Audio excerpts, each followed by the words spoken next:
Hello everyone, my name is Deb and आज का video होने वाला है एक बांग्लादेशी लड़के के ऊपर जिसका नेम है शिबली सादिक हृदय।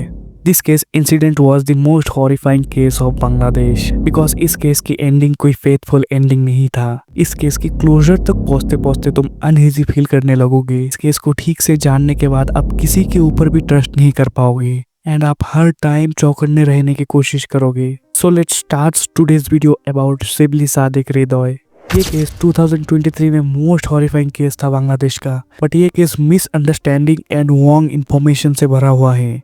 शिबली सादिक हृदय बांग्लादेश का एक लोअर मिडिल क्लास घर का लड़का था। शिबली के फादर का नेम था मोहम्मद सफी, जो पेशे से एक ट्रक ड्राइवर था, एंड शिबली के मदर का नेम था नाहिदा अख्तर, जो पेशे से एक हाउसवाइफ थी। शिबली चट्टग्राम में राउजान डिस्ट्रिक्ट के कडलपुर यूनियन में रहता था। शिबली एक अच्छा लड़का था, वो अपना काम खुद करना पसंद करता था। शिबली पढ़ाई में बहुत अच्छा था। शिबली कडलपुर स्कूल एंड कॉलेज में सेकेंड ईयर का स्टूडेंट था एंड शिबली का एज था 19 एंड शिबली को अपने पढ़ाई का खर्चा एंड फैमिली को फाइनेंशियली हेल्प करना था।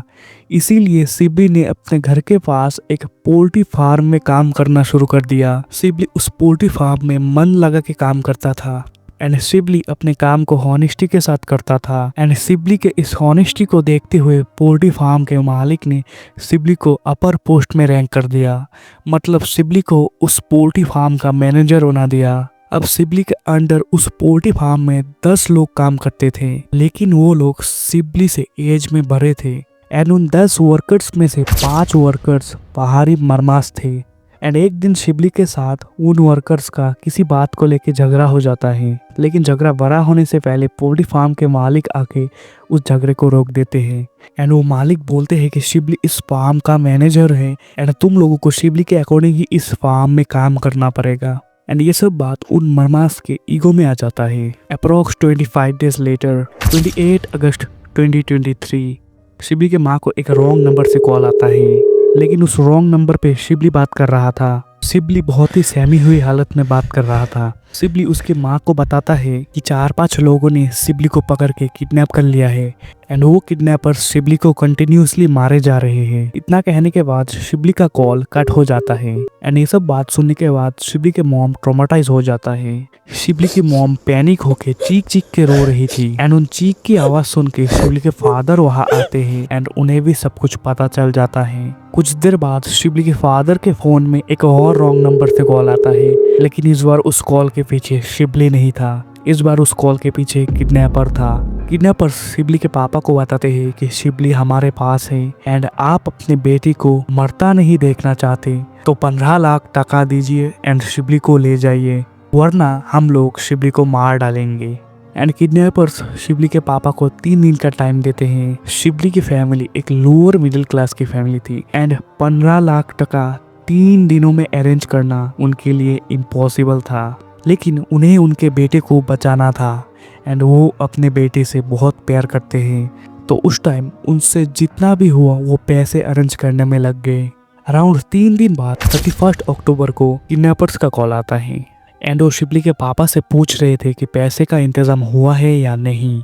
शिबली के पापा 15 लाख टका जमा नहीं कर पाए थे एंड किडनैपर्स को भी एक तरह से शिबली की फैमिली का फाइनेंशियल कंडीशन पता था, तो उन्होंने नेगोशिएट करके 15 लाख से सीधा 2 लाख पे आ गए थे एंड इस बार शिबली के पापा को 2 लाख टका देना था। एंड इस बार शिबली के फादर को किडनैपर्स 4 दिन का टाइम देता है एंड किडनैपर्स ये बोलते हैं कि अगर इस बार आप हमें 2 लाख टका नहीं दोगे तो हम शिबली को मार डालेंगे।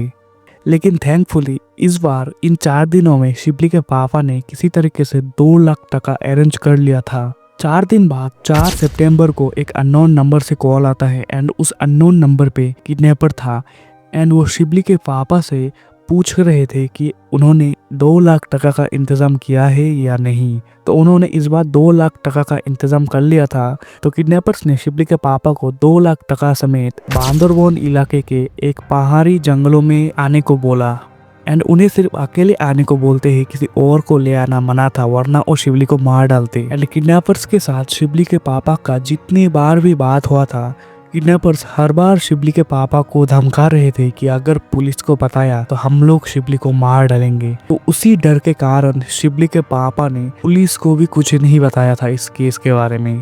तो अब शिबली के पापा को अकेले जाना था, 2 लाख टका देना था एंड अपने बेटे को लेके आना था। शिबली के पापा को किसी बात का कोई डर नहीं था, उन्हें अपना सिर्फ बेटा चाहिए था एंड इसीलिए वो 2 लाख टका लेके अकेले ही चले गए बांदरबोन इलाका के पहाड़ी जंगलों में।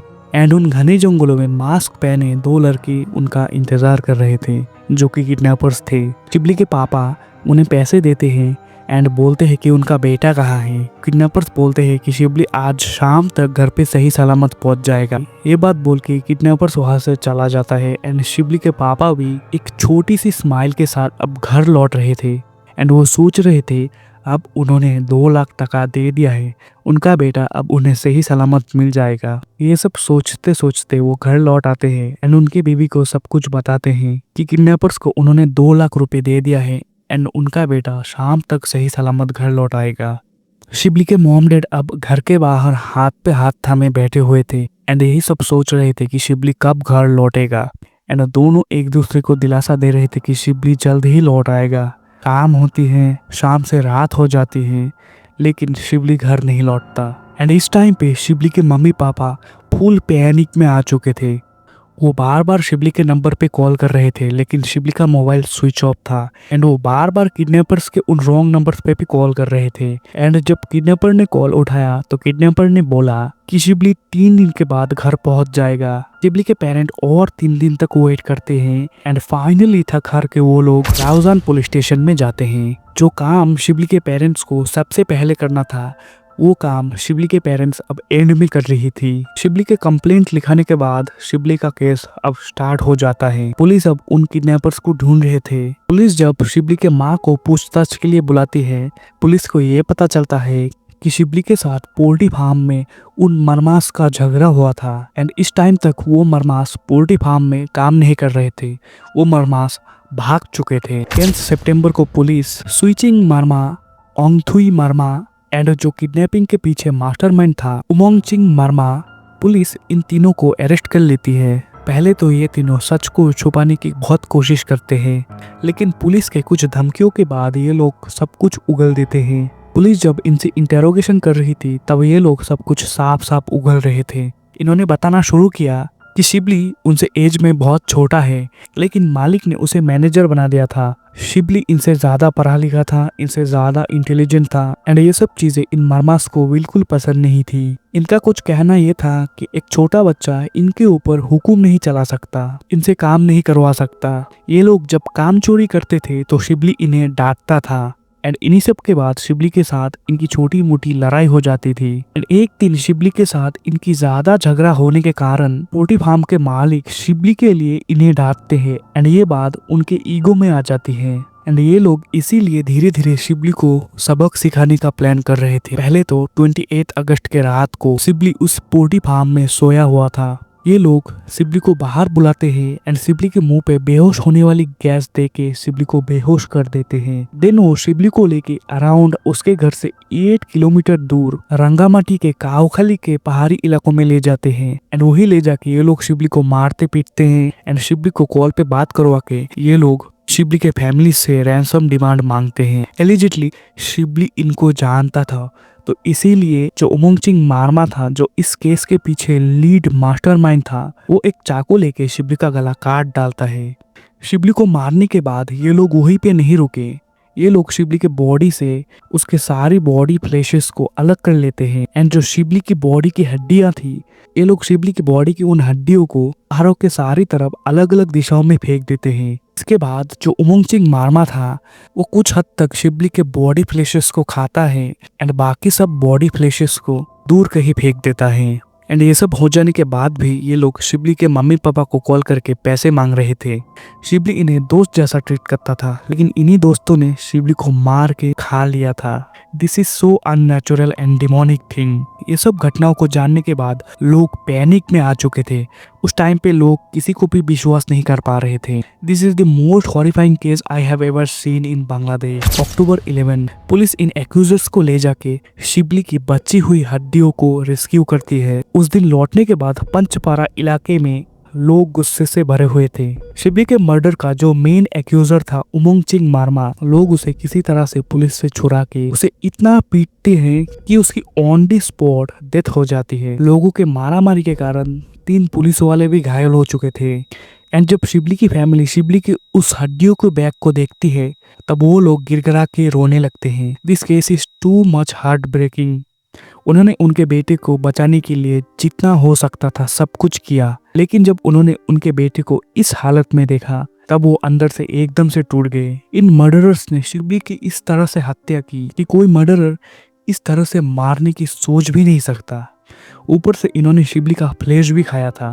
पुलिस अब तक 3 एक्यूजर्स को पकड़ चुकी थी, लेकिन 30 सितंबर को चुंगथुआई मारमा एंड कसायोंग मारमा को पुलिस पकड़ लेती है। इस टाइम इस केस की खबर बांग्लादेश में आग की तरह फैल गया था, लेकिन लोग इन एक्यूजर्स से बिल्कुल भी खुश नहीं थे।